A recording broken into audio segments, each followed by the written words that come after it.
안녕하세요. 김성길 목사와 함께하는 예수님 이야기 제4단원의 이 시간 514회가 되겠습니다. 겨자씨 비유 네 번째 이야기입니다. 복의 근원의 복. 복의 근원의 복. 네. 자, 본문은 마태복음 13장 31절로 32절입니다.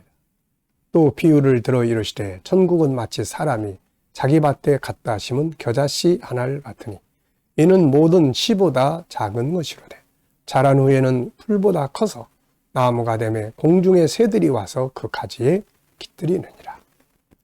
자, 이 겨자씨 비유에서 하나 더 교훈을 얻으려고 합니다. 본문을 보면 예수님께서 겨자씨가 커서 큰 나무가 돼서 그곳에 공중의 새들이 와서 그 가지에 깃들인다. 그 새들이 와서 나뭇가지에 휴식하고 집을 짓고 산다는 것이죠. 이 말씀을 보면서 뭘 느끼십니까? 저는 이것을 참 축복의 근원이다. 축복의 근원. 이걸 좀 생각을 해봤습니다. 이건 참 큰 복이죠. 이 세상에는 세 종류의 사람이 살고 있습니다.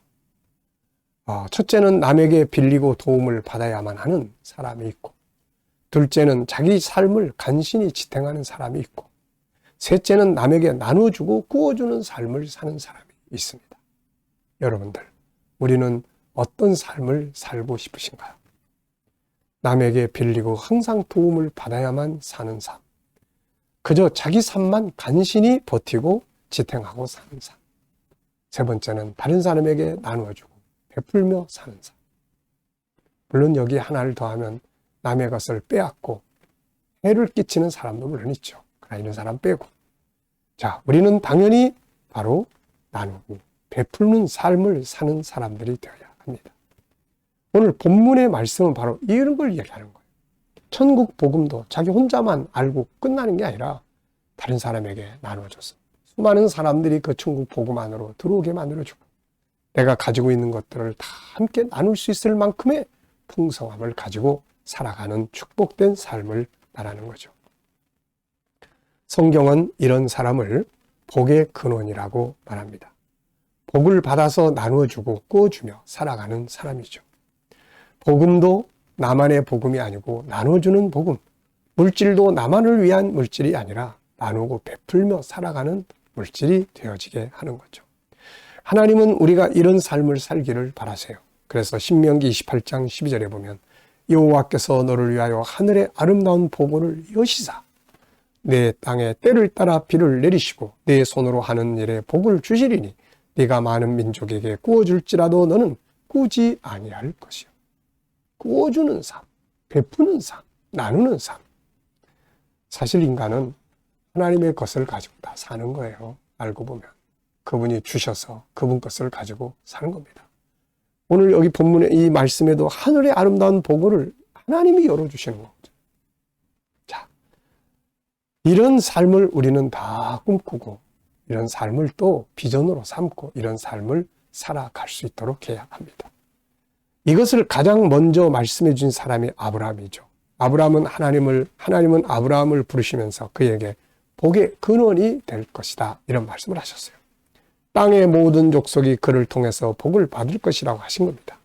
창세기 12장 2절 3절을 보면은 내가 너로 큰 민족을 이루고 네게 복을 주어 너의 이름을 창대하게 하리니 너는 복이 될지라. 구번역에는 복의 근원이 될 것이다.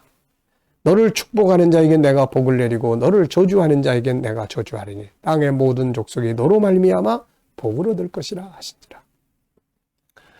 아멘. 저는 이 말씀이 너무 좋아가지고 복을 나눠주는 사람, 복의 근원. 그래. 그래서 이 선교적 사명, 이 길을 시작을 한 겁니다. 요즘에는 이제 그런 기도 많이 하고 있어요. 하나님, 노년에도 숨을 거두는 그 시간까지 항상 나누고 베풀며 복음도 물질도 모든 부분들이 다 나누고 베풀며 사는 이 아브라함의 노년의 삶도 저에게 허락해 주시옵소서. 이렇게 기도를 하고 있습니다. 복의 근원, 모든 민족이 나를 통해서 복을 얻게 된다. 얼마나 좋은 말씀입니까?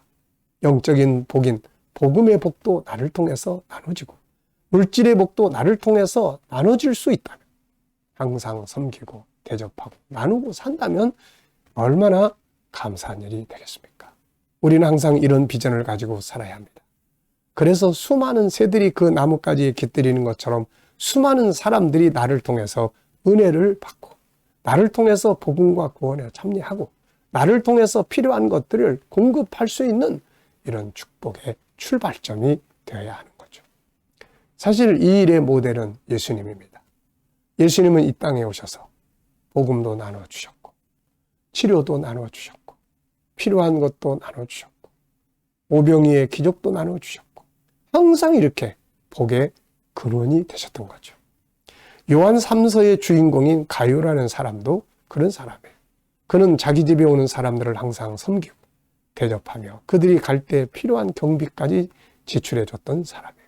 그래서 사도 요한은 그에게 너무너무 감동이 돼서 이 요한 3서에 사랑하는 자요, 사랑하는 자요 하면서 복을 빌어줬던 거죠. 요한 3서 1장 1절부터 8절을 한번 읽어보면 그 사람이 어떤 삶을 살았는지를 나타나고 있어요. 장로인 나는 사랑하는 가룟요 곧 내가 참으로 사랑하는 자에게 편지하노라. 사랑하는 자요. 나는 가룟이에요. 내 영혼이 잘된 같이 네가 범사에 잘되고 강건하기를 내가 간구하노라. 형제들이 와서 너에게 있는 진리를 증언하되 네가 진리 안에서 행한다 하니 내가 심히 기뻐하노라. 내가 내 자녀들이 진리 안에서 행한담을 듣는 것보다 더 기쁜 일이 없도다. 사랑하는 자요. 네가 무엇이든지 형제 곧 나그네 된 자들에게 행하는 것은 신실한 일이니 그들이 교회 앞에서 너의 사랑을 증언하였느니라. 네가 하나님께 합당하게 그들을 전송하면 좋으리로다. 이는 그들이 주의 이름을 위하여 나가서 이방인에게 아무것도 받지 아니함이라. 그러므로 우리가 이 같은 자들을 영접하는 것이 마땅하니 이는 우리로 진리를 위하여 함께 일하는 자가 되게 하려 함이니라. 가룟라는 사람은 자기 집이 그 지역의 전도자들이 오면은 항상 모셨어요. 그리고 대접했고 또 그들이 필요한 제방 경비들을 섬겼습니다. 이게 얼마나 참 감동적인 내용들인가요? 물론 그렇게 할 수 있을 만한 여건이 또 돼야 그 일을 할 수 있는 거죠. 왜 하나님이 이 사람한테 그런 복을 주셨어요? 우리가 바로 이런 복과 삶을 꿈꾸고 희망하고 살아야 돼요. 어떤 사람은 이런 복을 주셨는데도 자기밖에 모르고 사는 사람이 있고, 네, 은혜 받았어, 복 받았어, 감사해. 그런데 아무것도 섬기고 베풀고 나누는 건 없단 말이죠. 이게. 그래서 우리가 이렇게 나무가 커서 처음엔 어린데 커가지고 공중에 새들이 와가지고 거기서 집을 짓고 거기서 삶을 깃들이고 이게 바로 복의 근원이 되는 거죠. 우리는 받은 복, 먼저 하나님의 은혜와 복을 받아야 하고 그 다음에 받은 복이 나만의 것이 되지 말고 나를 통해서 또 누군가가 복음을 듣고 누군가가 은혜를 입고 누군가가 베풀어서 나누고 이런 것들이 함께 갈 수 있어야 합니다. 이것을 위해서 받은 복이 나만의 복이 되지 않고 모든 사람들에게 흘러가는 복이 될 수 있게 해야 되는 거죠.